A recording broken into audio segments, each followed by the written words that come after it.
Europe 1, bonjour, Raphaël Duchemin.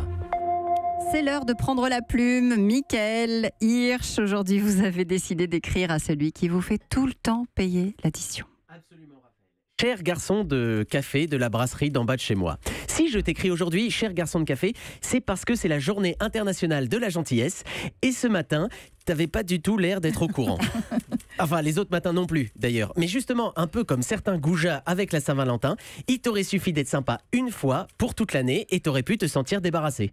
Et pour un serveur, débarrassé... Ouais, vous l'avez, Raphaël. Ouais, ça y est. Non, j'ai commencé doucement parce que je sais c'est une remise à niveau, ça fait 15 jours qu'on s'est pas vu. D'accord. Alors, cher serveur, quand tu m'as tendu mon espresso tiède, t'étais tellement froid que j'ai eu l'impression que t'avais l'humeur du Nord pour dernier terrain vague.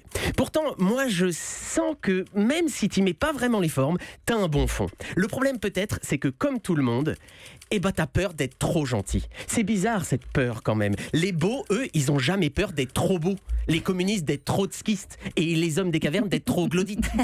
Alors qu'est-ce qui se cache derrière cette peur archaïque ? Écoutez Thérèse, je n'aime pas dire du mal des gens, mais effectivement elle est gentille.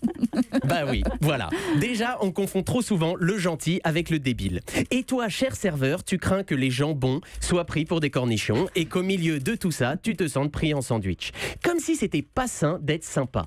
Comme si, en servant un verre avec le sourire, c'est toi qui allais finir par trinquer. Parce que les gentils passent souvent pour des faibles. Des gens qui sourient à la vie, mais qui trop souvent s'écrasent. Des carpet diem. Des gens qu'on jette comme des vieux débris. Des gentils quittés. Alors parfois, à force d'encaisser la violence des autres, ils finissent par péter les plombs. Gentil, social, tu perds ton sang-froid.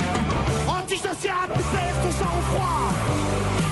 Et si on profitait alors de cette journée de la gentillesse pour se refaire une bonté et montrer notre vrai visage. Qu'on accepte qu'être gentil, c'est pas de la bêtise ni de la faiblesse, mais l'intelligence de sortir de sa zone de confort.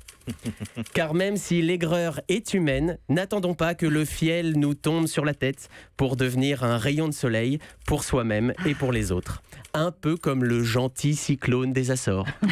Tendrement, Michael.